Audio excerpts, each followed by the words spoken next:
Hello दोस्तों, आप सबका स्वागत है आपके अपने यूट्यूब चैनल गोल अचीवर्स में। और आज का ये जो फिजिक्स का लेक्चर है अपना, इसमें हम एक नया चैप्टर स्टार्ट करने वाले हैं, न्यूक्लियर रिएक्शन। ये मॉडर्न फिजिक्स का ही एक पार्ट है एंड बहुत लंबा लेक्चर नहीं, बहुत लंबा चैप्टर नहीं है, जल्दी ख़त्म हो जाएगा एक दो क्लासेस में। और आप लोग जानते हैं ये हमारा फिजिक्स का ऑल ओवर लेक्चर नंबर 25 है। तो गाइस चलिए इस चैप्टर में मूव करते हैं, हम अपना आज का लेक्चर स्टार्ट करते हैं। Let me raise the canvas. Okay guys, तो एवरीवन, आप लोग सब जानते होंगे कि न्यूक्लियस क्या है।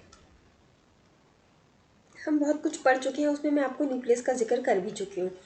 तो सबसे पहला सवाल जो हमारा इसमें आता है न्यूक्लियस के, जब हम बात करते हैं न्यूक्लियस का चैप्टर पढ़ते हैं, तो सबसे पहला सवाल जो आपके दिमाग में आना चाहिए कि न्यूक्लियस आपका क्या होता है, यह आपका किससे मिलके बना होता है, इसका साइज़ क्या है, इसका शेप क्या है, एंड सो मैनी थिंग्स। मगर इन सबसे पहले जो सवाल खड़ा होता है वो ये कि न्यूक्लियस की डिस्कवरी किसने की थी। ठीक है, एंड ये क्वेश्चन आपका बहुत बार पूछा भी जाता है। तो गाइस, अगर हम बात करते हैं डिस्कवरी ऑफ न्यूक्लियस की, सबसे पहली चीज़ इसमें आप याद कर लीजिए चैप्टर में, ये आपका फिजिक्स के पॉइंट ऑफ व्यू से तो इम्पॉर्टेंट है ही है, साथ में आपका जो जनरल अवेयरनेस का जो पोर्शन होता है ना, उसमें भी ये क्वेश्चन कई बार पूछा जाता है कि डिस्कवरी ऑफ न्यूक्लियस किसने की थी। तो डिस्कवरी ऑफ न्यूक्लियस का जो क्रेडिट दिया जाता है या जिन्होंने किया था वो है रदरफोर्ड साहब। तो साइंटिस्ट रदरफोर्ड जो थे उन्होंने न्यूक्लियस की डिस्कवरी की थी। और कहाँ की थी इन्होंने न्यूक्लियस की जो डिस्कवरी की थी, वो कहाँ की थी? अल्फा पार्टिकल्स में। ठीक है, तो ये दोनों ही चीज़ें इंपॉर्टेंट हैं आपके फिजिक्स, आपका नॉर्मल पॉइंट ऑफ व्यू से किसने डिस्कवरी की थी इतना इंपॉर्टेंट है, लेकिन फिजिक्स पॉइंट ऑफ व्यू में ये आपसे ये भी पूछ सकता है कि किस चीज़ के अंदर की थी, तो वो आपका अल्फा पार्टिकल्स में किया था डिस्कवरी न्यूक्लियस का। अब न्यूक्लियस होता क्या है? देखिए गाइस, हम सबको पता है ये हमारा एक एटम होता है और इसमें ये आपके इलेक्ट्रॉन्स हैं जो आपके आउटर शेल्स, जो आपकी शेल्स होते हैं, not the outer one, suppose ये आपके और शेल्स हैं। ठीक है, इस तरह से और भी शेल्स हैं आपके, ये आपके जो है एटम के अंदर शेल्स हैं। और यहाँ सेंटर में एक कुछ सॉलिड पार्ट रहता है, इसको हम क्या बोलते हैं? न्यूक्लियस। ठीक है, इतना आप लोग को पता होगा। अब सवाल उठता है ये न्यूक्लियस आपका किससे मिलके बना होता है एंड इसका साइज़ क्या होता है। तो सबसे पहले अगर हम इसके साइज़ की बात करते हैं तो ये हमारा साइज़ में बहुत स्मॉल होता है, हम सब जानते हैं। आप बताइए, आपने कभी एटम देखा है आज तक अपनी ज़िंदगी में? जाहिर सी बात है, नहीं देखा होगा एटम, क्योंकि उसको आप नेकेड आई से देख ही नहीं सकते। फिर अगर आपने नहीं देखा है तो एटम का साइज़ बहुत स्मॉल होता है, इसका मतलब अब एक चीज़ जो एटम के भी अंदर है, कहीं सॉलिड पार्ट सेंटर में है एटम के छोटा सा, उसका साइज़ तो बहुत ही स्मॉल होगा। तो मैं इसमें लिख देती हूँ, जो आपका इसका साइज़ होता है वो होता है 10⁻⁻15 मीटर। ठीक है, इसको याद रखिएगा, ये क्वेश्चन पूछा जा सकता है आपसे, साइज ऑफ न्यूक्लियस। एंड ये जो आपका साइज ऑफ न्यूक्लियस है, ये जो सॉलिड पार्ट है न्यूक्लियस का, ये मेन कॉन्स्टिट्यूएंट हो जाता है आपका एक तरह से, अगर आप बात करते हैं साइज के रिस्पेक्ट में, मेन कॉन्स्टिट्यूट हो जाता है साइज के रिस्पेक्ट में एटम का। ठीक है, कैसे? देखिए, ये आसपास आपकी सिर्फ शेल रह जाते हैं, और ये तो मैंने बहुत डिस्टेंस पे बना दिया, हालांकि इतने डिस्टेंस पर होते नहीं हैं, बहुत करीब करीब होते हैं। बाकी जो मेन पोर्शन ऑक्युपाइड किया जाता है वो इस न्यूक्लियस के ही द्वारा ऑक्युपाइड किया हुआ होता है आपका एक एटम के अंदर। आपका जो एटम होता है ना, इसका साइज होता है 10⁻⁻10 मीटर एंड न्यूक्लियस का साइज होता है 10⁻⁻15 मीटर। तो देखिए, जो मेजर पार्ट है वो आपका न्यूक्लियस ही कवर कर लेता है। अच्छा, नाउ डोंट गेट कंफ्यूज कि इसकी पावर -15 है तो ये बड़ा है। देखिए, ये नंबर लाइन है आपकी, -1, -2, -3, ऐसे चलते चलते कहीं -10 आएगा एंड फिर ऐसे आगे चलते चलते कहीं -15 आएगा। तो हमें पता है जब हम इस तरफ बढ़ते हैं, ज़ीरो की तरफ बढ़ते हैं, निगेटिव में जब ज़ीरो की तरफ बढ़ते हैं, तो हमारा जो है नंबर की वैल्यू इंक्रीज होती है, और अगर इस तरफ जा रहे हैं तो नंबर की वैल्यू जो है वो डिक्रीज हो रही है। तो इसका मतलब 10⁻⁻15 हमारा छोटा होता है और -10 बड़ा होता है। इस मुझे पता है आप लोग को पता होगी ये वाली बात, सिर्फ इसलिए बता दिया ताकि कोई कन्फ्यूजन ना हो। एकदम से देखते हैं तो कन्फ्यूजन हो जाता है ना थोड़ा सा। तो -15 आपका छोटा है, -10 आपका बड़ा है। लेकिन बात बस ये है कि इसका -10 है। इस तरह से आप समझ लीजिए कि अगर मैं आपको एक ऑब्जेक्ट दूँ और उसमें बोलूँ कि ये है आपका एक न्यूक्लियस और इसका जो साइज़ है ये 10 मीटर है, ठीक है, और इसका जो न्यूक्लियस है अंदर का पार्ट ये पूरे 9 मीटर का है। तो इसका मतलब जो बाहर के शेल्स रह गए वो तो सिर्फ 1 ही मीटर के रह गए, बाकी मेन पार्ट तो सब न्यूक्लियस ने कवर कर लिया। तो वही चीज़ मैं आपको समझा रही हूँ कि जो आपका एटम होता है ना, इसका मेन जो पोर्शन होता है वो आपका न्यूक्लियस कवर कर लेता है। और न्यूक्लियस का साइज़ कितना होता है? 10⁻⁻15 मीटर। इस चैप्टर में से इस तरह के डायरेक्ट क्वेश्चन आ जाते हैं, तो इसीलिए इसको मैंने आपको साइज़ को बताया है ताकि आप लोग याद रखें। अब इतना आप लोग को साइज़ का आपको सबसे पहले क्लियर हो गया किसने डिस्कवर किया, फिर उसका साइज़ क्या है, ये वाला पोर्शन भी क्लियर हो गया। अब एक सेकेंड का इसको इरेज कर लेते हैं। उसका साइज़ भी हो गया। अब बात आती है जो आपका न्यूक्लियस होता है वो किससे मिलके बना होता है। कॉन्स्टिट्यूएंट्स ऑफ न्यूक्लियस क्या होते हैं? तो गाइस देखिए, ये मैंने आपको पहले भी बताया है कि हमारा जो न्यूक्लियस होता है वो दो चीज़ों से मिलके बनता है। क्या क्या होते हैं वो? प्रोटॉन एंड आपका न्यूट्रॉन, ठीक है। प्रोटॉन को हम एटॉमिक नंबर से भी रिप्रेजेंट कर सकते हैं। जितना हमारा एटॉमिक नंबर होता है उतने ही हमारे नंबर ऑफ प्रोटॉन्स होते हैं, एंड आपका एक नंबर ऑफ न्यूट्रॉन होता है। इन दोनों से मिलके आपका न्यूक्लियस बना हुआ होता है। Let me erase this portion. अभी जब हम बात करते हैं न्यूक्लियस की तो हमें पता चल गया है हमारा न्यूक्लियस किससे मिलके बना है? प्रोटॉन प्लस न्यूट्रॉन से। साइड में एक चीज़ पहले मैं आपको बता चुकी हूँ पर फिर से बता देती हूँ। हमारा जो एटॉमिक मास होता है वो हमारा किससे मिलके बनता है? प्रोटॉन प्लस न्यूट्रॉन से। एंड एटॉमिक नंबर हमारा इक्वल होता है प्रोटॉन के। अब देखिए गाइस, यहाँ से आप एक चीज़ रिलेट कर पाएंगे कि अगर हमारा न्यूक्लियस जो है वो प्रोटॉन एंड न्यूट्रॉन से मिलके बना है और जो पूरे एटम का मास है वो भी प्रोटॉन एंड न्यूट्रॉन से मिलके बना है, तो कहीं ना कहीं हमारा जो एटॉमिक मास है, एटम का जो एटॉमिक मास है वो करीब करीब हमारा इक्वल हो जाएगा न्यूक्लियस के मास के इक्वल हो जाएगा, ठीक है।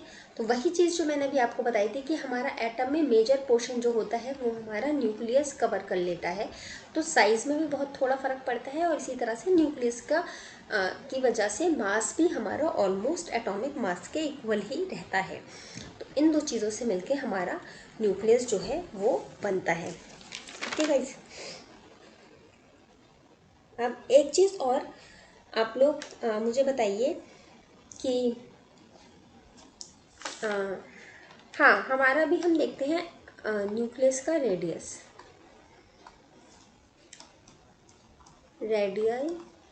Of nucleus.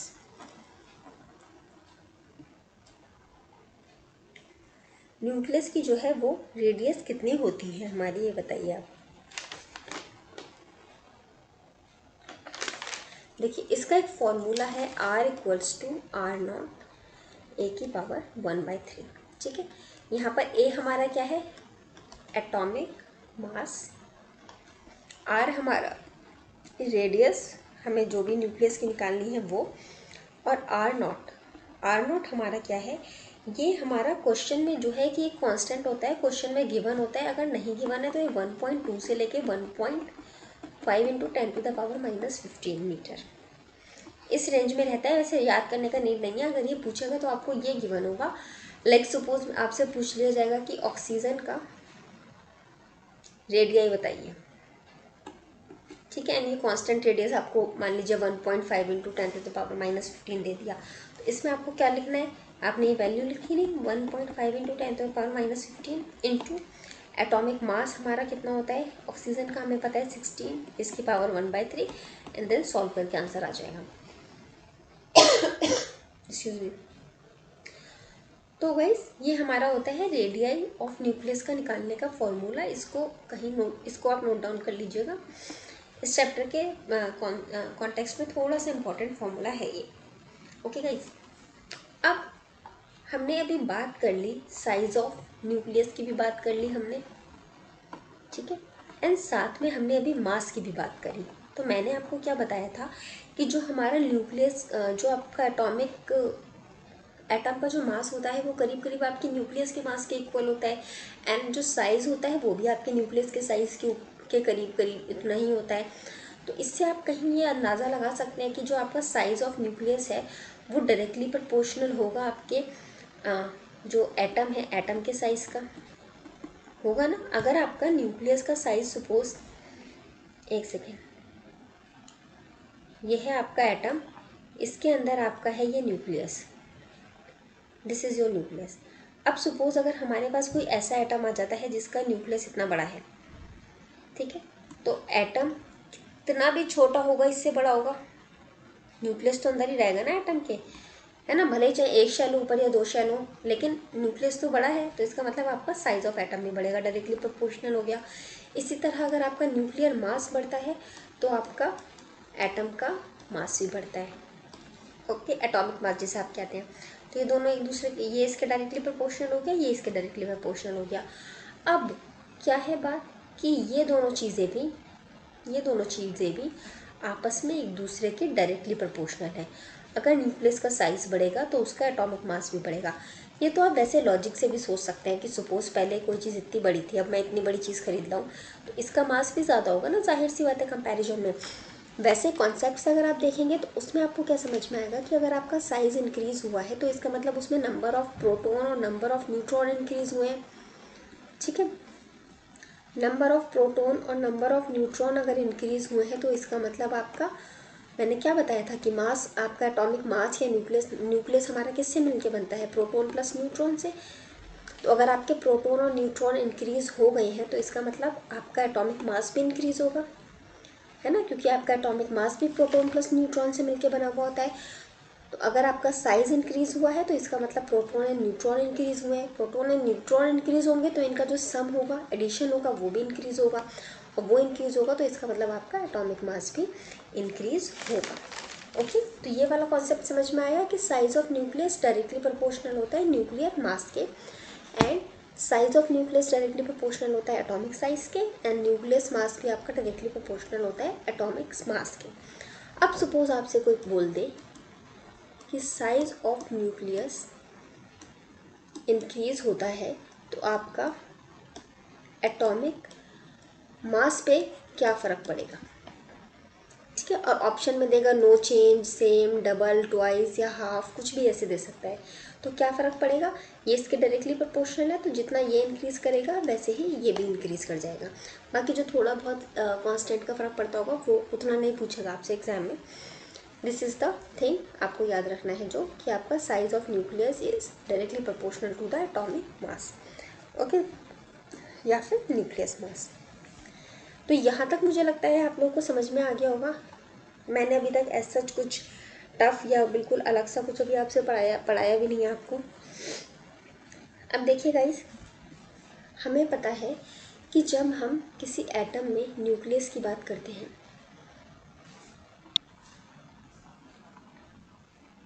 ये एटम, इसमें हमने न्यूक्लियस की बात करते हैं, तो इसमें क्या होता है कि हमारा न्यूक्लियस अगर स्टेबल है, ठीक है, स्टेबल न्यूक्लियस के केस में हमारा क्या होता है, डेंसिटी ऑफ न्यूक्लियर मैटर, ये एक फैक्ट है, इसको याद रखना, ठीक है, ये इंपॉर्टेंट फैक्ट है, एग्जाम में पूछा जा सकता है। For stable nucleus density of nuclear matter is same for all elements, for all elements. हाँ तो गाइज ये देखिए, इसके तो ये आपको समझ में आया होगा कि मैंने ये लिखा कि स्टेबल, जो आपका अगर न्यूक्लियस स्टेबल है, अच्छा इसको थोड़ा अच्छा रहता अगर मैं स्टेबिलिटी का कॉन्सेप्ट पढ़ाने के बाद आपको पढ़ाती, मगर अभी इसीलिए मैंने बता दिया क्योंकि हम अभी साइज ऑफ न्यूक्लियस की बात कर रहे थे तो साथ में कवर हो जाए ये चीज़ देखिए यहाँ मैंने आपको क्या बताया कि हमारा जो होता है जितने भी एलिमेंट है सारे एलिमेंट्स का एक स्टेबल न्यूक्लियस के केस में डेंसिटी जो होता है न्यूक्लियर मैटर का वो सेम रहता है। अब आप डोंट गेट कंफ्यूज कि मैं बात करूँ तो कैल्शियम का न्यूक्लियस का सेम है एंड पोटेशियम का न्यूक्लियस सेम है। न्यूक्लियस हमारे सेम नहीं है, इनकी सिर्फ डेंसिटी सेम है। ठीक है, अब बात है कि डेंसिटी क्या होता है। डेंसिटी हमें पता है होता है मास अपॉन में वॉल्यूम। ठीक है, तो मास और वॉल्यूम का जो रेशियो बनता है ना, वो अगर आपका स्टेबल न्यूक्लियस आपको बनाना है तो वो हमारा एक सेम रेशियो ही रहना चाहिए हमेशा हमारे लगभग सारे एलिमेंट्स के लिए। तो ये जो एक रेशियो बनता होगा मास बाय वॉल्यूम का जो भी रेशियो है वो आपका सेम रहता है, तभी हमारा जो है वो न्यूक्लियस जो है एक स्टेबल रहता है और हमारा फाइनली एटम भी जिसकी वजह से स्टेबल रह पाता है।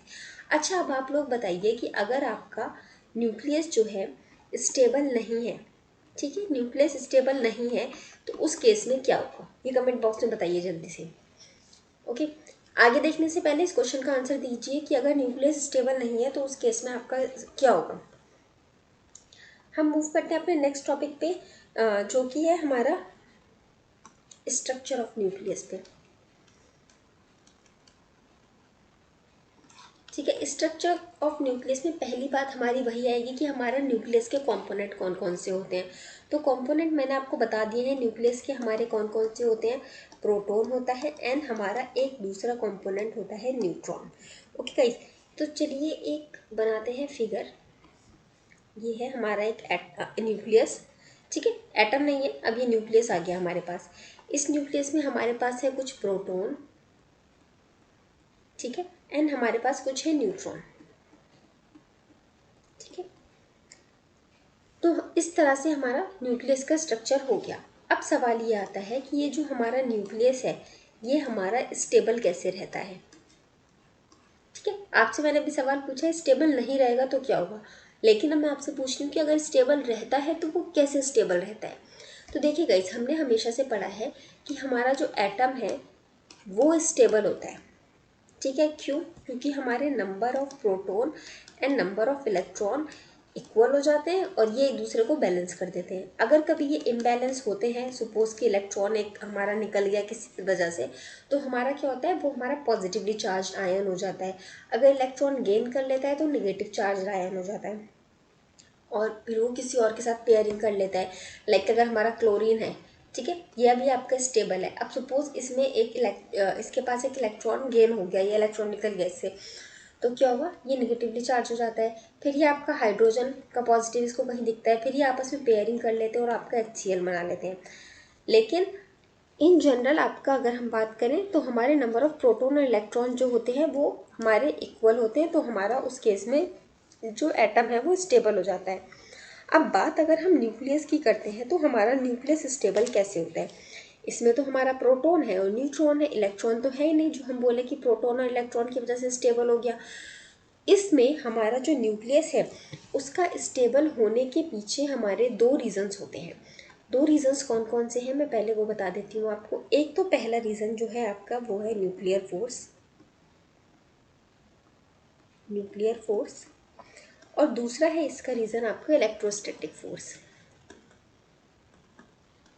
Electrostatic force. ठीक है, न्यूक्लियर फोर्स जो है वो आपका बहुत स्ट्रॉन्ग होता है, मगर साथ में क्या होता है एक शॉर्ट डिस्टेंस के लिए होता है। ठीक है, बहुत शॉर्ट रेंज के लिए होता है। इलेक्ट्रोस्टैटिक फोर्स आपका थोड़ा सा लॉन्ग रेंज में भी वर्क कर जाता है। ठीक है गाइस, अब आपका क्या होता है कि सपोज ये एक पार्टिकल है, ये एक पार्टिकल है, इन दोनों के बीच में कुछ ना कुछ एक दूसरे के बीच में एक फोर्स लगेगा जिसको हम बोलेंगे न्यूक्लियर फोर्स। या इस पार्टिकल और इस पार्टिकल के बीच में भी लग सकता है, फिर इन दोनों के बीच में भी लग सकता है, फिर इसका इसके भी, मतलब आपस में कोई भी पार्टिकल के बीच में हमारा कुछ भी जो फोर्स लगता है वो होता है हमारा बेसिकली क्या, न्यूक्लियर फोर्स। ठीक है, nuclear force among the particles and क्या होता है, and it is equal between two particles. इसका क्या मतलब कि हमारा जितना फोर्स इन दो पार्टिकल के बीच में लग रहा है उतना इन दो पार्टिकल के बीच में लग रहा है, उतना इन दो पार्टिकल्स के बीच में लग रहा है। एंड एक सबसे इम्पॉर्टेंट चीज़ कि ये चार्ज जो होता है ना आपका, charge does not depend on charge. Like हम बोले कि हमारा प्रोटॉन तो पॉजिटिव चार्ज है एंड न्यूट्रॉन तो हमारा न्यूट्रल है, तो हमारा ये जो होता है ये चार्ज पे डिपेंड ही नहीं करता है। हमारा क्या होता है, पार्टिकल्स के बीच में लगता है और इक्वल होता है एंड आपका चार्ज पे डिपेंड नहीं करता है। और दूसरी एक इम्पॉर्टेंट चीज़, ये जो आपका चार्ज होता है, सॉरी चार्ज नहीं, ये जो आपका फोर्स होता है ये आपका अट्रैक्टिव इन नेचर होता है। ये इसका बहुत इंपॉर्टेंट पॉइंट है, डू रिमेंबर दिस पॉइंट। ठीक है, ये कैसा होता है आपका, अट्रैक्टिव इन नेचर होता है। जैसे मैंने बताया ना, ये एक दूसरे को देखो अट्रैक्ट कर रहे हैं यहाँ पर, सिमिलरली ये एक दूसरे को अट्रैक्ट कर रहे हैं। तो अट्रैक्टिव होने की वजह से क्या होता है, ये एक दूसरे को बाइंड करके रखते हैं। सपोज ये है आपका एक, let me make it little bit clear.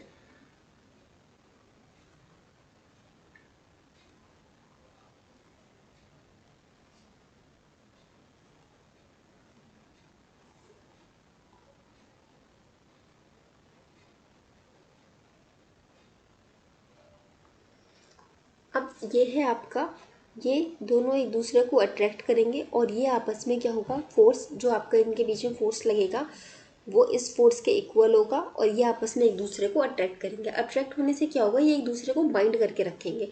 लेकिन अब ऐसा भी तो हो सकता है ना कि ये अट्रैक्ट कर रहे हैं एक दूसरे को, तो मान लीजिए ये इसकी तरफ खिंच जाए थोड़ा सा और यहाँ शिफ्ट हो जाए, ठीक है, एंड अगेन फिर सिमिलरली ये भी इधर थोड़ा सा खिंच जाए एंड यहाँ शिफ्ट हो जाए। फिर इसके बाद हो सकता है ये थोड़ा और अट्रैक्ट हो और थोड़ा और इधर खिंच जाए, इधर आ जाए, एंड सिमिलरली ये भी अट्रैक्ट होकर इधर आ जाए और ये आपस में कोलैप्स कर जाए। ठीक है, कोलैप्स कर जाए, कोई भी एक इसमें आ जाए, ये हो गया आपके कोलैप्स, दोनों मिक्स हो गए। तो ऐसे केस में भी क्या होगा, आपका जो एटम है वो डिसरप्ट हो जाएगा, डिसरप्ट हो जाएगा ना। ठीक है, डिसरप्ट हो जाएगा आपका, कि अगर आपका अट्रैक्टिव फोर्स सिर्फ लगे जा रहा है और ये एक दूसरे की तरफ खींचते चले जाएंगे आपके, और फाइनली क्या होंगे, एक दूसरे से टकरा जाएंगे और आपका जो है वो डिसरप्ट हो जाएगा एटम। तो इसीलिए इसको बैलेंस करने के लिए एक और फोर्स आया नज़र में, वो कौन सा था, इलेक्ट्रोस्टैटिक फोर्स।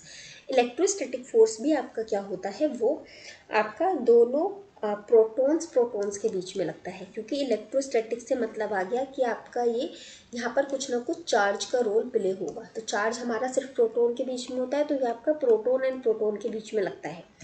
ठीक है, एंड दूसरी चीज़, इसका इम्पॉर्टेंट पॉइंट जो याद रखने वाला है यहाँ पर इस केस में, वो ये कि ये जो होता है आपका रिपल्सिव होता है नेचर में। ठीक है, this is the important point here. अब रिपल्सिव नेचर होने की वजह से क्या होता है कि अब आपका जिस तरह से ये एक दूसरे को अट्रैक्ट कर रहा है, मैं ये वाला पोर्शन बीच का इरेज कर देती हूँ, ये यहाँ पर अट्रैक्ट कर रहा है, साथ में इसमें आपका फोर्स लगेगा जो इसको रेपल भी कर रहा होगा। ठीक है, और इस वजह से ये आपस में एक दूरी बनाकर रखते हैं और इसी तरह से आपका जो न्यूक्लियस है वो स्टेबल रहता है। फाइनली क्या होता है इसमें, जो आपका ये जो न्यूक्लियर फोर्स है, जो आपका न्यूक्लियर फोर्स है एंड जो आपका इलेक्ट्रोस्टैटिक फोर्स है, ये एक दूसरे को बहुत अच्छे से बैलेंस कर देते हैं, क्योंकि न्यूक्लियर आपको पता हो गया अट्रैक्टिव हो गया, या अट्रैक्ट करेगा दोनों पार्टिकल्स को, एंड इलेक्ट्रोस्टैटिक जो होता है वो रिपल्सिव हो गया, ये आपके पार्टिकल्स को रेपल करेगा। एंड फाइनली ये इस तरह से बैलेंस करते हैं कि आपका जो न्यूक्लियस है वो स्टेबल हो जाता है। तो आपको क्वेश्चन दे सकता है कि nucleus is stable because, okay, हाँ एक इम्पॉर्टेंट और इसमें आप पॉइंट लिख लीजिए, उसके बाद हम क्वेश्चन पे चलेंगे। मैंने आपको बताया कि अभी आपका न्यूक्लियर फोर्स क्या होता है, पार्टिकल्स के बीच में लगता है एंड वो हमारा कैसा होता है, इक्वल होता है। ठीक है, तो अगर वो फोर्स आपका दोनों प्रोटॉन्स के बीच में लग रहा है, प्रोटॉन प्रोटॉन के बीच में लग रहा है, तो वो फोर्स आपका इक्वल होगा उस फोर्स के जो दो न्यूट्रॉन के बीच में लग रहा है, एंड वो इक्वल होगा उस फोर्स के जो दो प्रोटॉन और न्यूट्रॉन के बीच में लग रहा है। मतलब सपोज ये है आपका न्यूक्लियस, ये हो गया प्रोटॉन आपका एंड ये हो गया न्यूट्रॉन, एंड एक न्यूट्रॉन यहाँ, एक प्रोटॉन और यहाँ। तो इन दोनों के बीच में जो फोर्स लग रहा है आपका न्यूक्लियर फोर्स, वो इक्वल होगा इन दोनों के बीच के न्यूक्लियर फोर्स का एंड इन दोनों के न्यूक्लियर फोर्स के बीच का, यानी कि मतलब सारा आपस में इक्वल होता है। तो this is the important thing, आपसे एग्जाम में पूछा जा सकता है, इम्पॉर्टेंट एक्सप्रेशन है।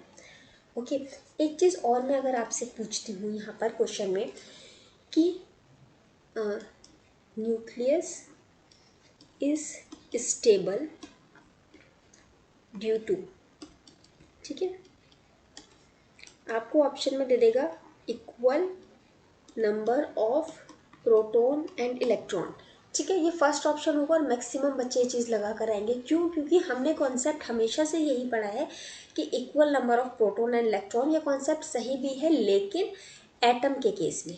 ओके, जब आप होल एटम की बात करते हो, न्यूक्लियस में तो आपका इलेक्ट्रॉन होता ही नहीं है, तो इसमें इलेक्ट्रॉन का केस कहाँ से आया? आया ही नहीं।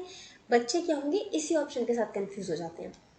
सेकेंड, फिर आपको वो एग्जाम्पल में न्यूक्लियर फोर्स भी लिख देगा, फिर इलेक्ट्रोस्टैटिक फोर्स भी लिख देगा ऑप्शन में, एंड फोर्थ ऑप्शन में दे देगा 2 और 3 बोथ, ठीक है। मैक्सिमम बच्चे ये लगा कर आते हैं क्योंकि कॉन्सेप्ट सही है लेकिन एटम के केस में, और बचपन से हमने यही पढ़ा होता है हमेशा से, तो ये दिमाग में इस तरह बैठा हुआ होता है कि हम ध्यान ही नहीं देते कि न्यूक्लियस वर्ड आया है यहाँ पर या फिर एटम वर्ड आया है। अब मैंने आपको पढ़ा दिया है तो आप लोग इस पर ध्यान दे दोगे, लेकिन अगर किसी ने चीज़ इतनी डिटेल में नहीं पढ़ी होगी तो वो बच्चा इस क्वेश्चन को 100% गलत कर आएगा। ओके, क्योंकि सही है ये। अगर मुझे न्यूक्लियस का केस नहीं पता होता कि न्यूक्लियस में एक अलग थ्योरी लगेगी तो मैं इसको लगा कर आ जाती एग्जाम में, मैं इतने एनालिसिस नहीं करने बैठती कि न्यूक्लियस तो प्रोटॉन एंड न्यूट्रॉन का बना होता है, इलेक्ट्रॉन तो होता ही नहीं है, तो ये हमारा गलत होगा। एंड सपोज अगर किसी को पता ही नहीं है तो वो न्यूक्लियर या इलेक्ट्रोस्टैटिक में से कोई एक लगा कर आ जाएगा, या किस तरह से ऑप्शन वो फ्रेम करता है उसके ऊपर डिपेंड करता है। लेकिन अगर ऐसा ऑप्शन आता है तो बच्चे ज़्यादातर ये लगा कर आते हैं, जो कि गलत हो जाता है। क्यों? क्योंकि ये कॉन्सेप्ट सही है आपका एटम के केस में, न्यूक्लियस के केस में ये कॉन्सेप्ट सही नहीं है।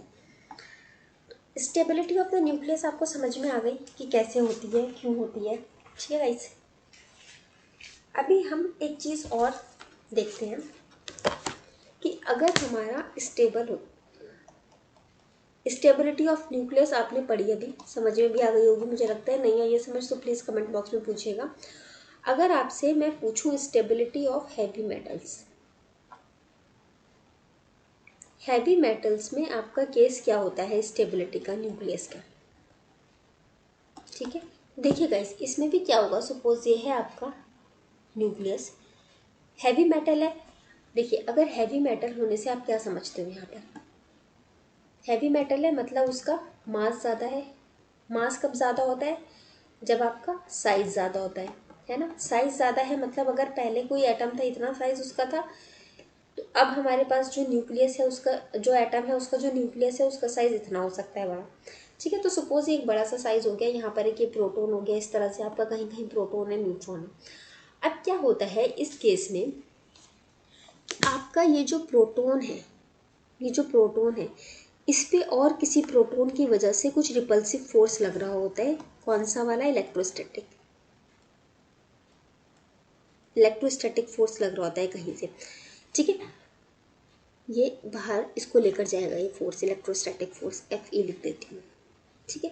अब क्या होता है इसमें, हमारा ये जो न्यूक्लियर फोर्स है, ये जो हमारे यहाँ कहीं कहीं पे न्यूट्रॉन है इनके बीच में जो फोर्स लग रहा है, या प्रोटॉन प्रोटॉन के बीच में जो न्यूक्लियर फोर्स लग रहा है, ये मैंने आपको क्या बताया था, ये हमारा शॉर्ट डिस्टेंस पे काम करता है। तो ये हमारा इतना स्ट्रांग नहीं होता है कि अगर हमारा एक इलेक्ट्रोस्टैटिक फोर्स इस प्रोटॉन को बाहर भेज रहा है तो वो अपने अट्रैक्टिव फोर्स की वजह से इसको वापस अंदर खींच सके। ये दूर बहुत ज़्यादा, अगर हमारा एज पर कोई प्रोटॉन रखा हुआ है यहाँ पर एज पे बिल्कुल, तो वो उसको बैलेंस नहीं कर पाता है हैवी मेटल के केस में, क्योंकि डिस्टेंस हमारा जो होता है वो सेंटर पॉइंट से थोड़ा सा बढ़ जाता है। तो ऐसे में क्या होता है, हमारा जो फोर्सेस हैं, ठीक है, न्यूक्लियर और कौन सा हमारा एक फोर्स लगता है, इलेक्ट्रोस्टैटिक, ठीक है। तो ये जो फोर्स आपके न्यूक्लियस में रखते हैं ये एक दूसरे को बैलेंस नहीं कर पाते।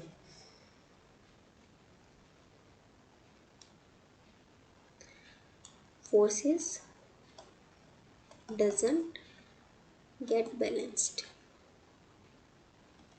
ठीक है। आपके जो फोर्सेस हैं वो बैलेंस नहीं कर पाते आपके एक दूसरे को। इस वजह से क्या होता है कि हमारा जो प्रोटॉन है वो हमारा इस न्यूक्लियस की रेंज से बाहर निकल जाता है, प्रोटॉन गेट आउट, ठीक है।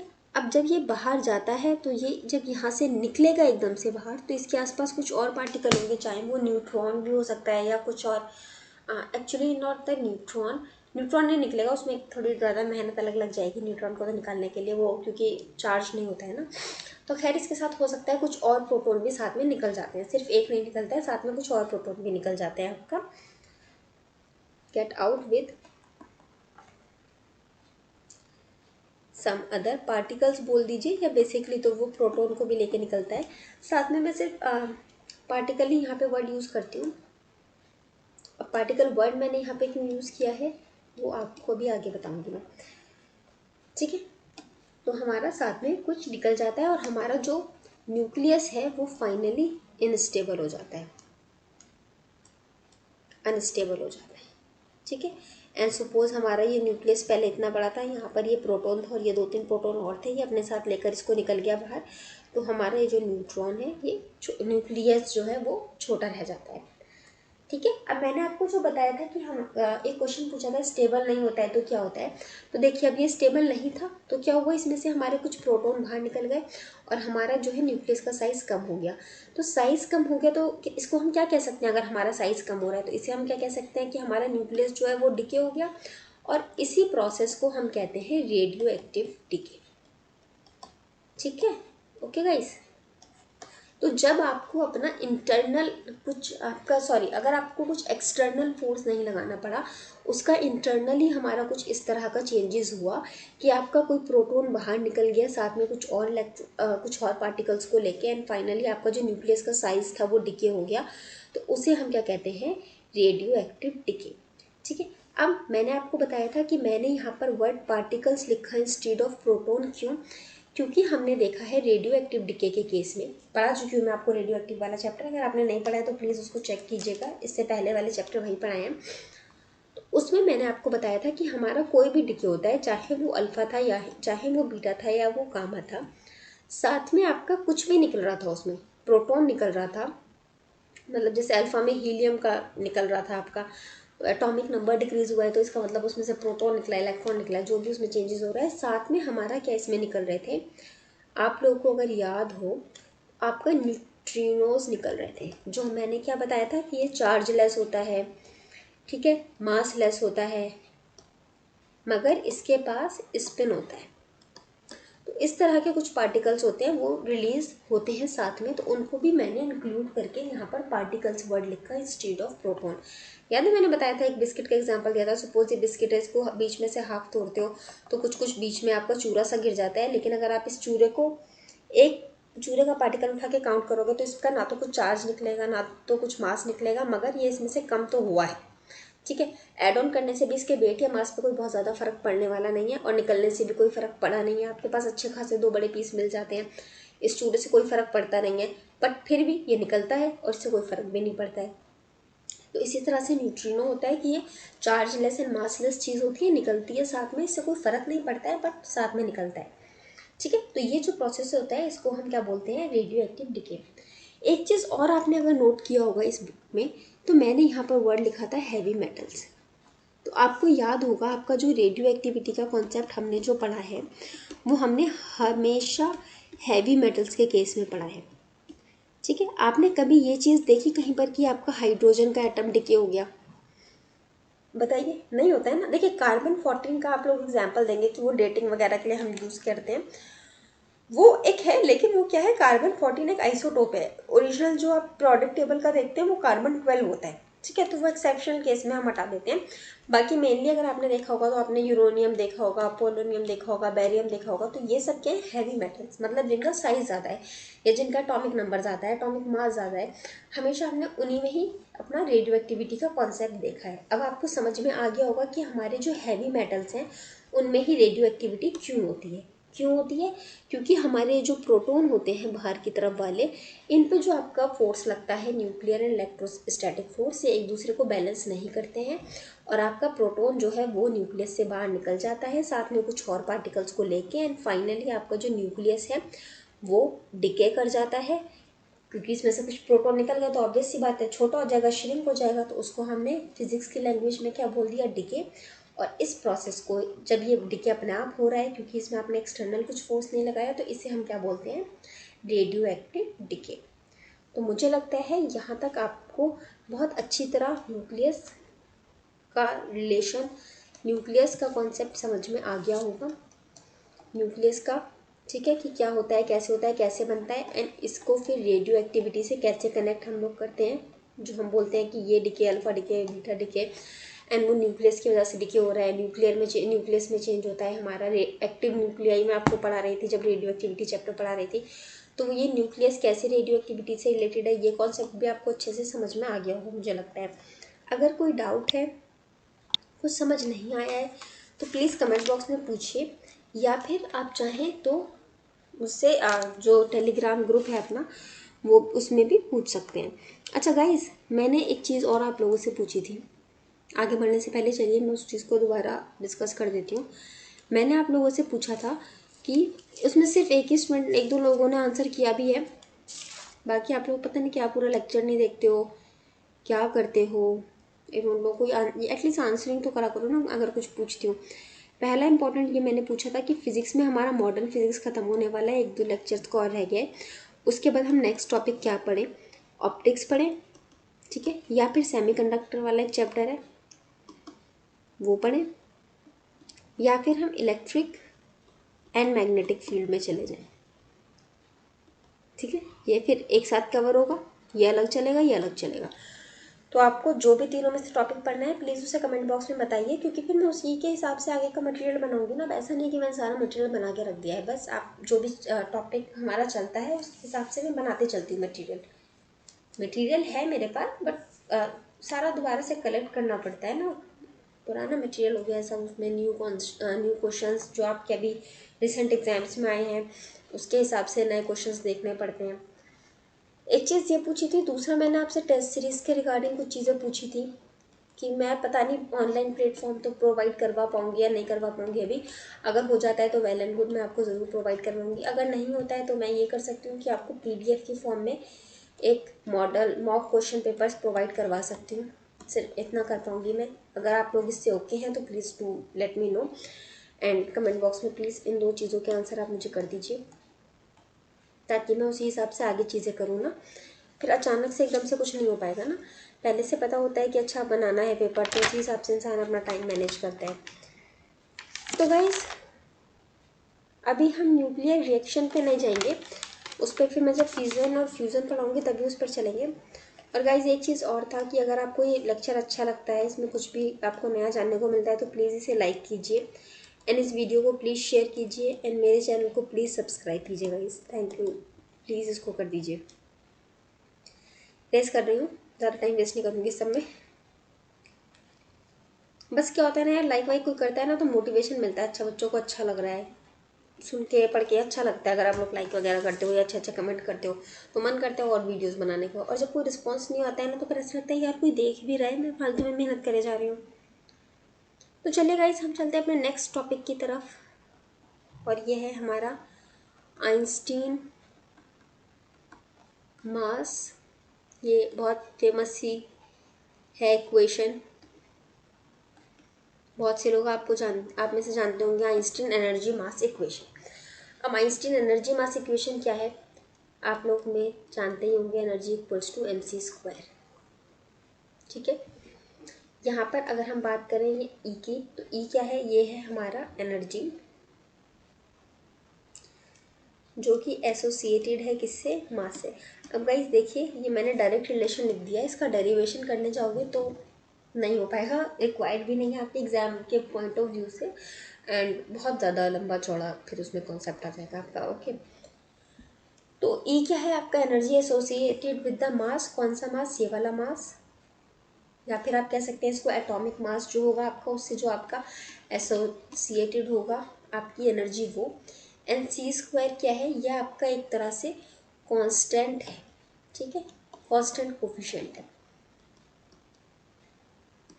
इसका जब आप पूरा डेरिवेशन देखेंगे तो आपका लास्ट में energy is directly proportional to mass निकल कर आ जाता है, और इसको इक्वेट करने के लिए आप एक कांस्टेंट लगाते हो एनर्जी mc² का, c² का, ठीक है। अब यहाँ पर ये फॉर्मूला आप लोगों में से बहुत से लोगों को याद होगा, बहुत इजीली कर भी लेते होंगे इसके क्वेश्चन। सिर्फ एक चीज़ जो इम्पोर्टेंट आपको बतानी है वो ये कि ऐसे क्वेश्चंस में ज़्यादातर आपको मास जो है वो उसकी यूनिट आपको एएमयू दे रखी होती है, ठीक है, एटॉमिक मास पर यूनिट। इसका फुल फॉर्म होता है, मैंने गलत लिख दिया, ऐसे नहीं लिखते इसको, एएमयू, ये होती है एटॉमिक मास यूनिट, ठीक है। ऐसे केस में आपका जो सी स्क्वायर है ना, इसकी जगह जो हम वैल्यू रखते हैं वो रखते हैं 931.5 मेगा इलेक्ट्रॉन वोल्ट, ठीक है। इस वैल्यू को याद कर लीजिए। क्यों बोल रही हूँ, जनरली हमें सी की वैल्यू पता है, सी इक्वल्स टू 3 × 10⁸ मीटर पर सेकेंड। बट जब आपको मेगा इलेक्ट्रॉन वोल्ट में अगर पूछा जाएगा ना, तो आप लोग फिर यहाँ से निकाल तो लेंगे बट बहुत लंबा और बहुत कैलकुलेटिव हो जाएगा, एग्जाम में उतना टाइम होता नहीं है। और अगर वो इस तरह का क्वेश्चन देता है तो क्वेश्चन सिंपल देगा और वो खेलता इसी चीज़ पर है कि किसको सी की वैल्यू याद है और किसको सी की वैल्यू याद नहीं है। तो ये एक चीज़ थी इस इक्वेशन में इंपॉर्टेंट बताने वाली कि मास आपका एएमयू में गिवन होता है एंड सी स्क्वायर को आप 931.5 मेगा इलेक्ट्रॉन वोल्ट लिखते हो, ठीक है। तो ये है आपका क्या, एनर्जी मास, आइंस्टीन की एनर्जी मास इक्वेशन। छोटा सा ही है, 1 सेकंड का टॉपिक था, सिर्फ ये इंपॉर्टेंट चीज़ बतानी थी आपको दोनों, इसीलिए ये मैंने आपको इक्वेशन लिखी भी थी। वैसे तो मुझे पता है आप लोग को इक्वेशन पता होगी। एक चीज़ और बोलूँगी यार, ये वाला जो चैप्टर है ना आपका न्यूक्लियर रिएक्शन वाला, ठीक है, इसमें आपका ना बहुत ज़्यादा वैसा नहीं है जैसे अभी तक हम पहले पढ़ रहे थे कि कॉन्सेप्ट थे या फिर कॉन्सेप्ट पे बेस्ड फार्मूलाज बन रहे थे हमारे। हमने कुछ रटा तो है नहीं फार्मूला, सिर्फ आपको मैंने कॉन्सेप्ट समझाया, कॉन्सेप्ट से फार्मूला बनाना अपना आप सिखाया आप लोगों से, आप लोग को बताया कैसे बनाते हैं फिर कैसे चेंजेस करते हैं। इस चैप्टर में क्या है ना, इसमें कुछ वैल्यूज़ हैं कॉन्स्टेंट्स की, वो याद करनी पड़ जाती हैं। जैसे इससे पहले मैंने आपको साइज़ बताया था एटम उसका, न्यूक्लियस का, ये इंपॉर्टेंट है, ठीक है। या फिर अभी मैंने आपको ये बताया सी स्क्वायर वाला कॉन्सेप्ट बताया, ठीक है। एक क्वेश्चन है, नहीं है, एक सेकेंड, ये देखिए, ये प्रीवियस ईयर का क्वेश्चन का पेपर है, इसमें ये लिखा है आपका,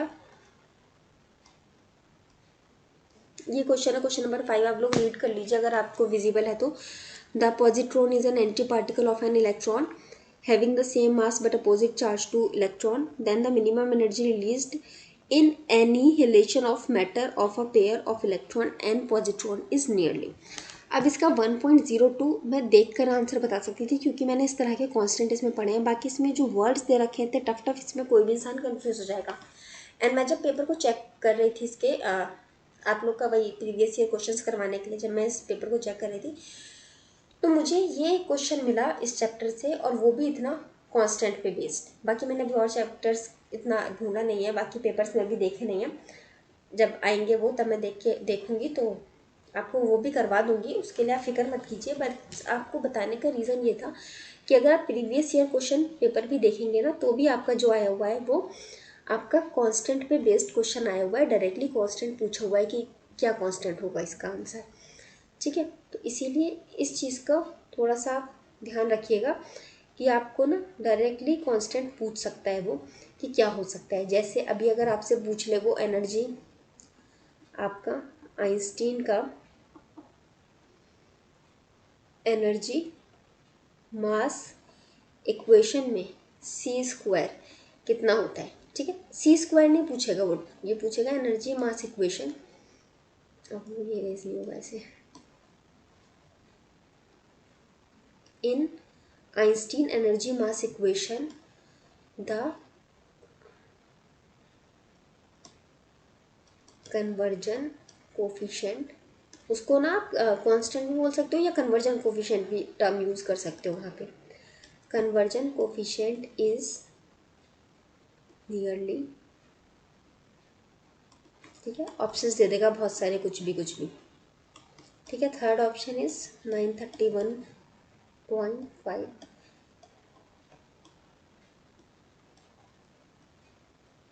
या एक ऑप्शन तो वो 100% ये ज़रूर देगा, ठीक है। और ज़्यादातर बच्चे ये लगा कर आते हैं, या फिर इसका वो स्क्वायर करके भी दे सकता है, 9 × 10⁻16 मीटर सेकेंड इनवर्स, इस तरह से भी दे सकता है। ठीक है, तो अब इसमें आपका करेक्ट आंसर क्या हो गया, ऑप्शन नंबर 3 क्यों हो जाएगा, मैंने भी आपको बताया था ना कि आपका ये होता है, इसको आप कैलकुलेट करके चाहें तो निकाल भी सकते हैं, बाकी आप रट लें तो ज़्यादा अच्छा है। इस तरह से आपसे डायरेक्ट क्वेश्चन पूछे जा सकते हैं। या फिर अगर मैं आपसे बात करूं, अगर मैं आपसे यहाँ पर बताती हूँ, आपको वो पूछ सकता है कि आपका एटॉमिक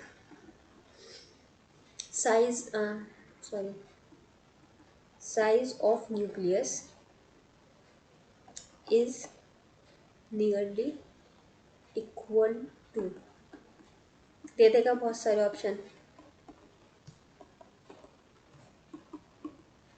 बताइए इसमें से कौन सा सही है। तो ये हमारा सही है। तो हम ये कब कर सकते हैं क्वेश्चन, अगर हमें वैल्यूज याद हो और इस चैप्टर्स में से इस तरह के क्वेश्चन पूछे जाते हैं।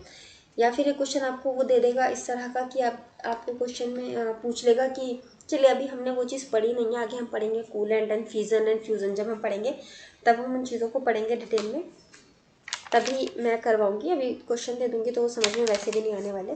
तो ये आपको 2 क्वेश्चन समझ में आए होंगे जो मैंने ये लिखवाए, और ये आपका जो प्रीवियस ईयर का ये वाला क्वेश्चन है इसी पे बेस्ड करके लिखवाए हैं। एंड ये मुझे बहुत इंपॉर्टेंट लग रहा है, ये पूछा जा सकता है आपसे सी स्क्वायर की वैल्यू, क्योंकि पूछी जाती है सॉरी, इसीलिए। या फिर अगर ये नहीं भी पूछी गई ना तो आपसे ये सीधा बोला जा सकता है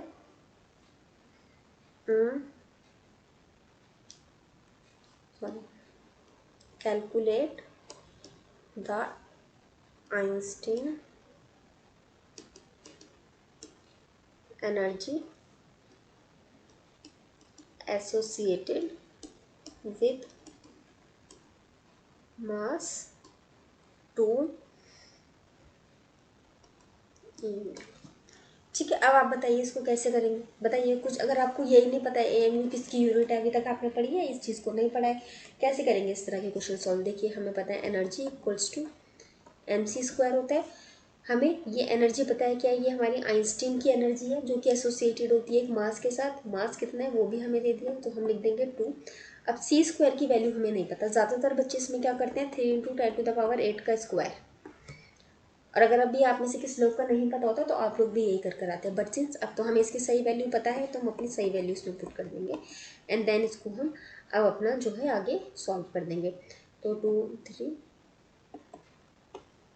ठीक, ये तो बच जाएगा मेगा इलेक्ट्रॉन, तो this will your answer. Okay, तो बस ये छोटी छोटी चीज़ें होती हैं जो ख्याल रखने की ज़रूरत होती है एग्जाम में। बाकी तो मैं अभी आपको प्रीवियस ईयर क्वेश्चन करवाऊँगी तो करवा ही दूँगी ये सब चीज़ें, ये अभी हमने पढ़ा नहीं है तो no need to get worried about this. बाकी ये क्वेश्चन हम लोगों ने पढ़ लिया है, ये वाला अगर आप में से कोई इसको आंसर कर सके तो बताइए। क्या बोला है आपको, पार्टिकल इन मोशन है, सेम काइनेटिक एनर्जी है, तो शॉर्टेस्ट वेवलेंथ किसकी होगी। तो देखिए गाइस मैंने आपको क्या बताया है कि शॉर्टेस्ट वेवलेंथ हमारा किसकी होती है, ये हम कैसे पता लगा सकते हैं।